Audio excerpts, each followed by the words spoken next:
ये आकाशवाणी रायपुर है। प्रादेशिक समाचार बुलेटिन के साथ मैं निशा नैयर।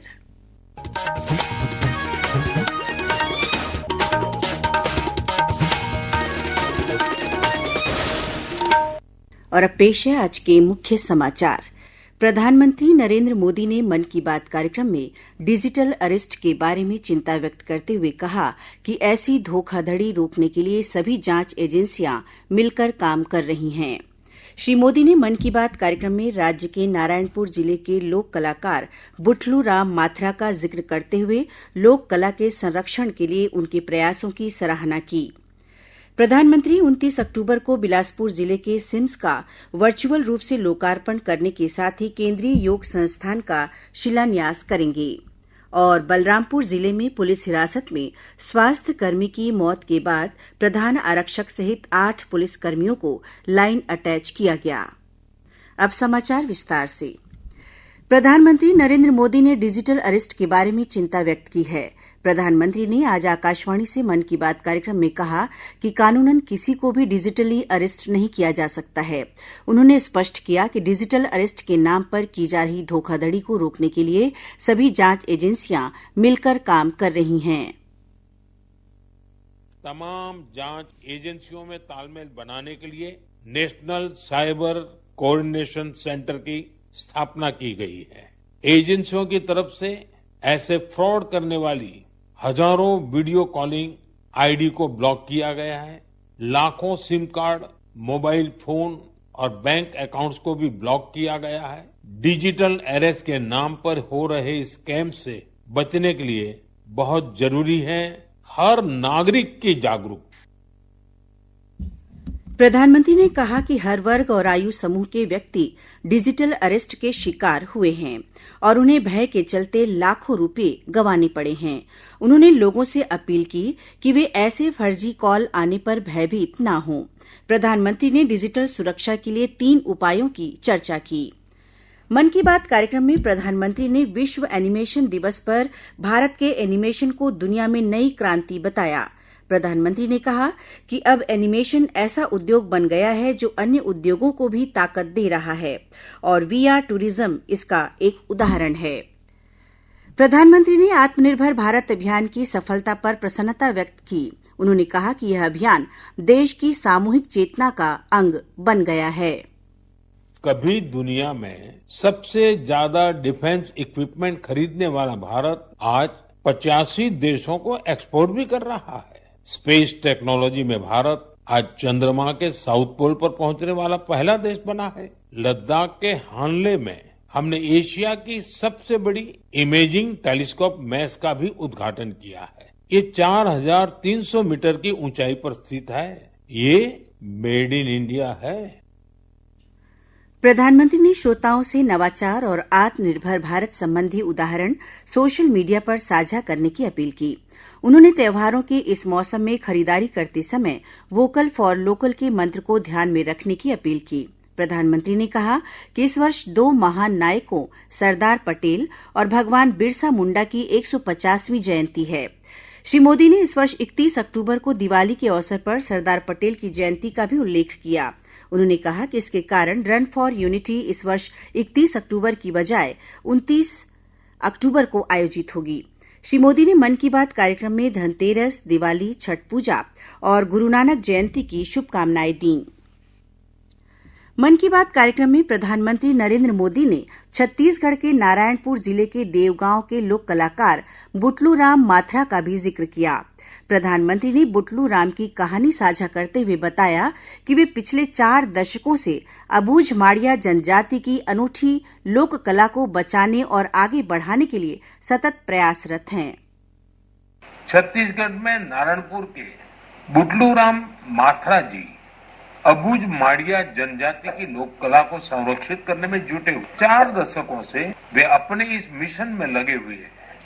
उनकी ये कला बेटी बचाओ, बेटी पढ़ाओ और स्वच्छ भारत जैसे अभियान से लोगों को जोड़ने में भी बहुत कारगर रही है। आकाशवाणी समाचार से बातचीत करते हुए बुटलूराम माथरा ने बताया कि भारत सरकार की विभिन्न योजनाओं का लाभ उठाते हुए उन्होंने केंद्र सरकार के बेटी पढ़ाओ बेटी बचाओ, हर घर तिरंगा, मेरा माटी मेरा देश जैसे अभियान को जन जन तक पहुंचाने में योगदान दिया है। शासन का आदेश अनुसार हमको आदेश मिलता है, जैसे मेरी माटी मेरा देश इस प्रकार का जो योजना है पीएम का, उसमें भी हम लोग प्रदर्शन किए हैं, नृत्य प्रस्तुति किए हैं और एक हर घर तिरंगा और उसमें भी किए हैं और बेटी बचाओ बेटी पढ़ाओ, ऐसे बहुत सारे योजनाएं हैं, उसमें भी हम लोग प्रदर्शन कर चुके हैं कई जगह प्रशासन के सहयोग से। मुख्यमंत्री विष्णुदेव साय ने प्रधानमंत्री द्वारा लोक कला के संरक्षण और संवर्धन में जुटे नारायणपुर के बुटलू राम माथरा की सराहना किए जाने पर प्रसन्नता जताई है।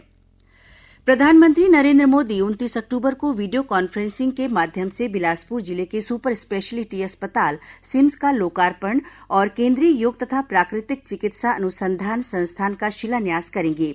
इस मौके पर मुख्यमंत्री विष्णुदेव साय बिलासपुर और स्वास्थ्य मंत्री श्याम बिहारी जायसवाल रायपुर में होने वाले कार्यक्रमों में उपस्थित रहेंगे। 200 करोड़ रुपए की लागत से तैयार किया गया बिलासपुर का सिम्स अस्पताल 240 बिस्तरों का है। सिम्स अस्पताल 3 चरणों में प्रारंभ होगा। पहले चरण में ओपीडी, दूसरे चरण में वार्ड और आईसीयू, डायलिसिस यूनिट तथा लैब और तीसरे चरण में कैथ लैब, ओटी, हार्ट तथा लंब की मशीनें शुरू होंगी और चौथे चरण में अस्पताल पूरी तरह से काम करने लगेगा। इस अस्पताल के शुरू हो जाने से सरगुजा और बिलासपुर संभाग के मरीजों को रायपुर आने की आवश्यकता नहीं पड़ेगी। वहीं केंद्रीय योग और प्राकृतिक चिकित्सा अनुसंधान संस्थान 100 बिस्तरों का होगा। 90 करोड़ रुपए की लागत से तैयार होने वाले इस संस्थान का निर्माण 24 महीने में पूरा होगा। ये छत्तीसगढ़ का पहला योग और प्राकृतिक चिकित्सा अनुसंधान केंद्र और अस्पताल होगा जो गैर संचारी रोगों के उपचार की सुविधा प्रदान करेगा। समाचार डेस्क, आकाशवाणी रायपुर। खबरों का सिलसिला जारी रहेगा। अभी वक्त है एक छोटे से विराम का।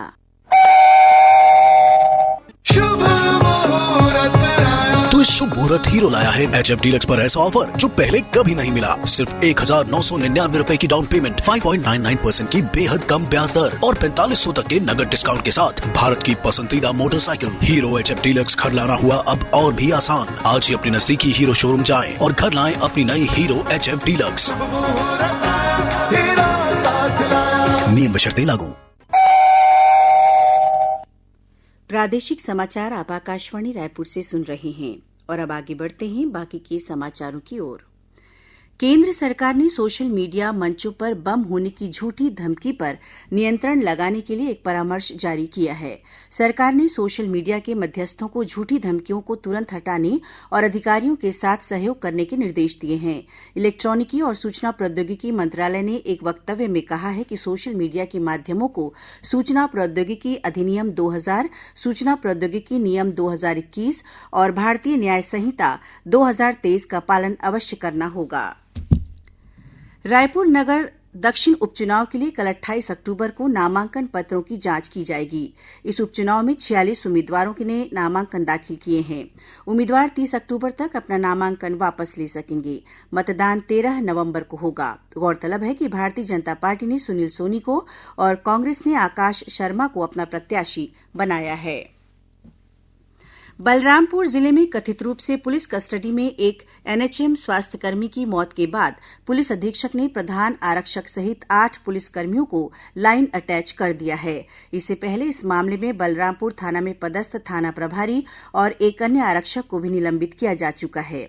मुख्यमंत्री विष्णुदेव साय ने बलरामपुर की घटना को लेकर कहा कि इस मामले की जांच की जा रही है।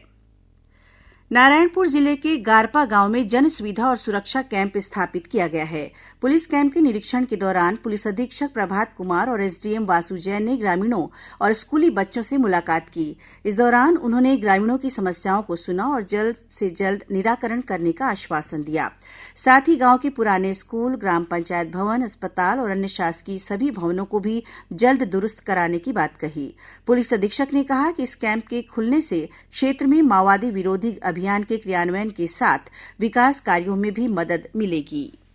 दिवाली के दौरान ट्रेनों में होने वाली अतिरिक्त भीड़ को कम करने और यात्रियों की सुविधा के लिए बिलासपुर लोकमान्य तिलक टर्मिनल के बीच एक फेरे के लिए दिवाली स्पेशल ट्रेन की सुविधा दी जा रही है। यह ट्रेन बिलासपुर से लोकमान्य तिलक टर्मिनल के लिए 29 अक्टूबर को रवाना होगी। इसी प्रकार 30 अक्टूबर को यह ट्रेन लोकमान्य तिलक टर्मिनल से बिलासपुर के लिए आएगी। और अब पेश है मौसम का हाल। मौसम विभाग से प्राप्त जानकारी के अनुसार एक ऊपरी हवा का चक्रीय चक्रवाती घेरा तटीय ओडिशा के ऊपर स्थित है। इसके प्रभाव से आ रही नमी के कारण प्रदेश में कल 1-2 स्थानों पर हल्की वर्षा होने अथवा गरज चमक के साथ छींटे पड़ने की संभावना है। वर्षा का क्षेत्र मुख्य रूप से दक्षिण छत्तीसगढ़ रहने की संभावना है। अब कुछ समाचार संक्षेप में। मुख्यमंत्री विष्णुदेव साय की अध्यक्षता में कल 28 अक्टूबर को मंत्रालय में राज्य मंत्री परिषद की बैठक होगी। रायपुर के शासकीय आयुर्वेद महाविद्यालय चिकित्सालय में बीते गुरुवार को 2216 बच्चों को स्वर्ण प्राशन कराया गया। बलरामपुर राजपुर नगर पंचायत क्षेत्र के साप्ताहिक बाजार में ट्रक की चपेट में आने से एक बुजुर्ग महिला की मौत हो गई, वहीं एक अन्य महिला घायल हो गई है। और सक्ती जिले के पिसौद गांव में 23 अक्टूबर को 19 स्कूली बच्चों को ले जा रही एक वैन सोन नदी में गिर गई थी। इन बच्चों को बचाने वाले 4 युवकों का आज हसौद थाना पुलिस ने सम्मान किया। अंत में मुख्य समाचार एक बार फिर। प्रधानमंत्री नरेंद्र मोदी ने मन की बात कार्यक्रम में डिजिटल अरेस्ट के बारे में चिंता व्यक्त करते हुए कहा कि ऐसी धोखाधड़ी रोकने के लिए सभी जांच एजेंसियां मिलकर काम कर रही हैं। श्री मोदी ने मन की बात कार्यक्रम में राज्य के नारायणपुर जिले के लोक कलाकार बुटलू राम माथुर का जिक्र करते हुए लोक कला के संरक्षण के लिए उनके प्रयासों की सराहना की। प्रधानमंत्री 29 अक्टूबर को बिलासपुर जिले के सिम्स का वर्चुअल रूप से लोकार्पण करने के साथ ही केंद्रीय योग संस्थान का शिलान्यास करेंगे। और बलरामपुर जिले में पुलिस हिरासत में स्वास्थ्यकर्मी की मौत के बाद प्रधान आरक्षक सहित 8 पुलिसकर्मियों को लाइन अटैच किया गया। इसी के साथ प्रादेशिक समाचार बुलेटिन समाप्त हुआ। नमस्कार।